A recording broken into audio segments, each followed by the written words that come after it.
Agora está. Muito obrigada, Sr. Presidente.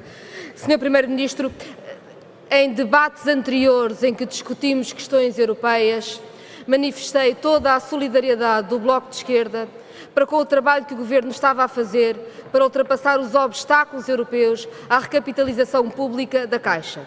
E reitero essa solidariedade e a satisfação do Bloco de Esquerda com a recapitalização pública da Caixa, porque a Caixa só pode ser integralmente pública.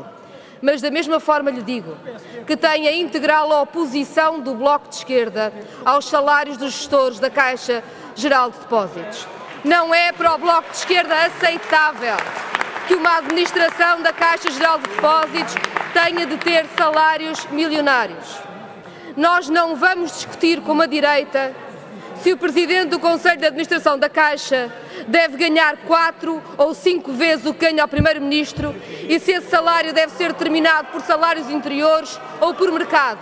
É pura e simplesmente inaceitável salários milionários nos gestores da Caixa Geral de Depósitos.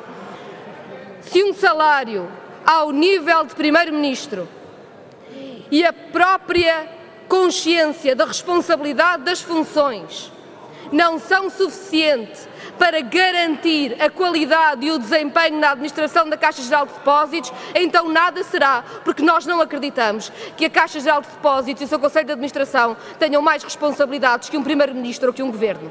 E, portanto, a Assembleia da República será confrontada novamente com esse tema, porque para o Bloco de Esquerda este não é um assunto encerrado. Mas, Sr. Primeiro-Ministro, queria falar de um dos pontos na agenda do Conselho Europeu que a nós nos preocupa imenso e devo dizer que não ficámos mais sossegados depois de ouvir a sua intervenção e depois de ouvir a intervenção do PSD, muito menos.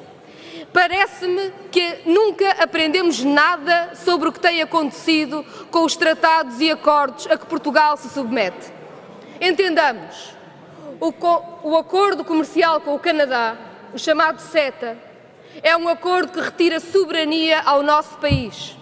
Retira ao país capacidade de intervir em matérias tão importantes como a legislação laboral, o ambiente ou a saúde pública.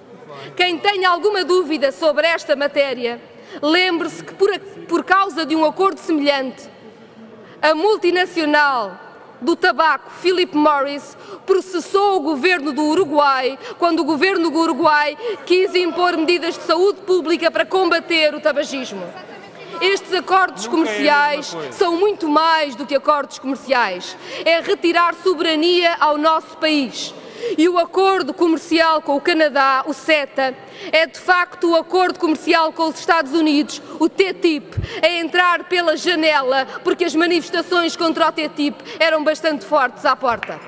Sabemos bem como as multinacionais americanas que fizeram o TTIP têm sede também no Canadá.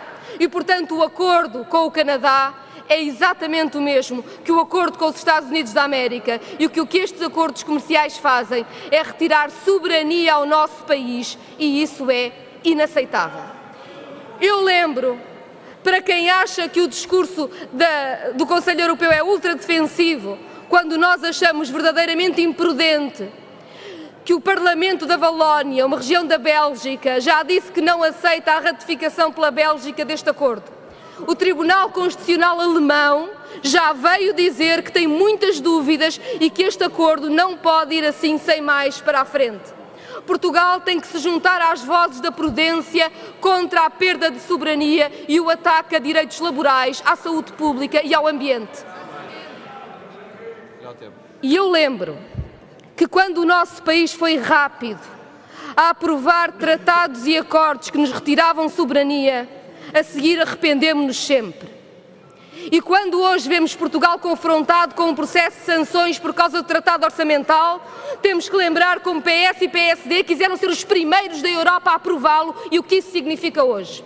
Eu ouviria Manuela Ferreira Leite que disse sobre o tratado orçamental que estamos num nó cego e começa a ser tempo de o desatar. O que este Conselho Europeu devia fazer era desatar o nó cego do tratado orçamental e não dar mais passos para mais nós cegos contra o nosso país, com o CETA, com o TTIP ou com qualquer outro tratado ou acordo comercial que retira soberania ao nosso país. Defender o país. Defender o país tem de ser sempre, e com isto concluo, Sr. Presidente, não aceitar limitações à soberania democrática, ou seja, à escolha de quem aqui vive. O CETA, como o TTIP, são acordos inaceitáveis, negociados no escuro e contra essa mesma soberania popular que a nossa Constituição determina. Muito obrigado, Sra. Deputada.